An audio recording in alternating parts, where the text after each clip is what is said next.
رمضان کے اسرار، اس کے وظائف، عملیات اور ہمیں کیا کرنا چاہیے، یا سحری افطاری کے وظیفے، عملیات، تو کل انشاءاللہ تعالیٰ ٹھیک 4 بجے ہماری بسم اللہ الرحمن الرحیم۔ تمام حمد کی تسبیح ہے اس پاک ذات کے لیے جس نے ہر شے کو عدد میں گن رکھا ہے، اور درود و سلام محمد و آل محمد پر جو ہر شے کے عدد کو جانتے ہیں۔ میں طالب علم حرف و عدد گلفام علی حسینی، اور آپ دیکھ رہے ہیں فیض حسینی ٹی وی۔ رزق میں اضافے کے لیے اور خاتمہ غربت کے لیے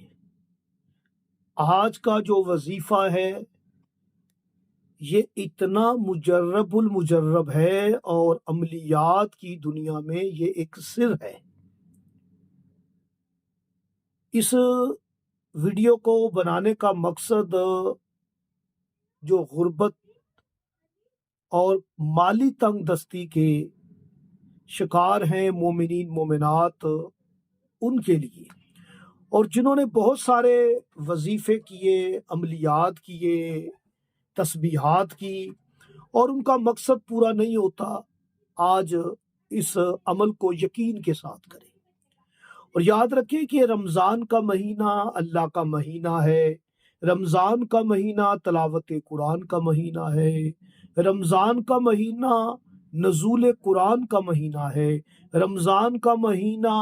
آمد امام حسن مجتبی سبز قبا کا مہینہ ہے۔ آج جو عمل دے رہا ہوں وہ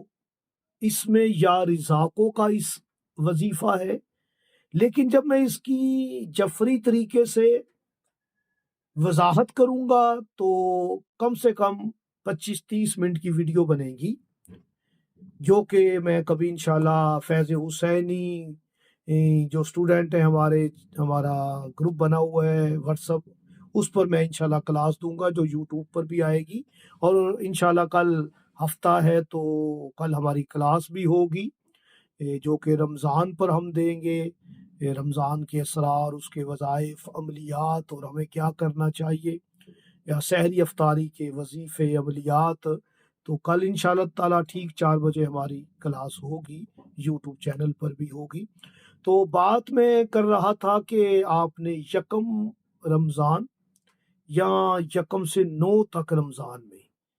ان ایام کا انتخاب کریں۔ 9 دن کا وظیفہ ہے، اس کی نسبت سیدہ طاہرہ سلام اللہ علیہا سے بھی ہے، اس کی نسبت سورہ یاسین سے بھی ہے، اس کی نسبت حدیث کسا سے بھی ہے۔ تو جن کا کاروبار بند ہو چکا ہے،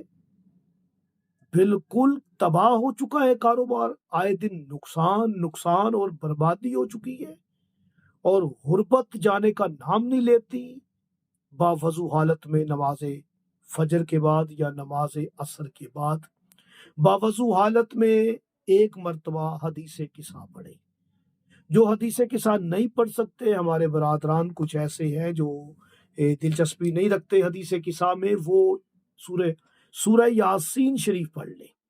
حدیث کسا کی جگہ سورہ یاسین پڑھ لیں۔ سورہ یاسین بھی حدیث کسا ہی ہے، وہ بھی اللہ نے انہی کا ہی تعارف کروایا ہے۔ میں اس پر کافی ویڈیو بھی بنا چکا ہوں، مزید آپ کے کمنٹس آئیں گے تو ہم بنا دیں گے۔ تاہم حدیث کسا پڑھنے والے حدیث کسا پڑھ لیں، سورہ یاسین پڑھنے والے سورہ یاسین پڑھ لیں، اور جو سورہ یاسین اور حدیث کسا دونوں پڑھنا چاہتے ہیں وہ دونوں ہی پڑھ سکتے ہیں۔ اس کے بعد آپ نے 83 مرتبہ یا رضا کو پڑھنا ہے۔ 9 دن کا وظیفہ ہے، اول و آخر 11 مرتبہ درود پاک پڑھنا ہے۔ 9 دن اور پھر 9 دن اور پھر 9 دن، یعنی کہ 27 دن کا عمل، اور آپ کو نمایاں کامیابی انشاءاللہ۔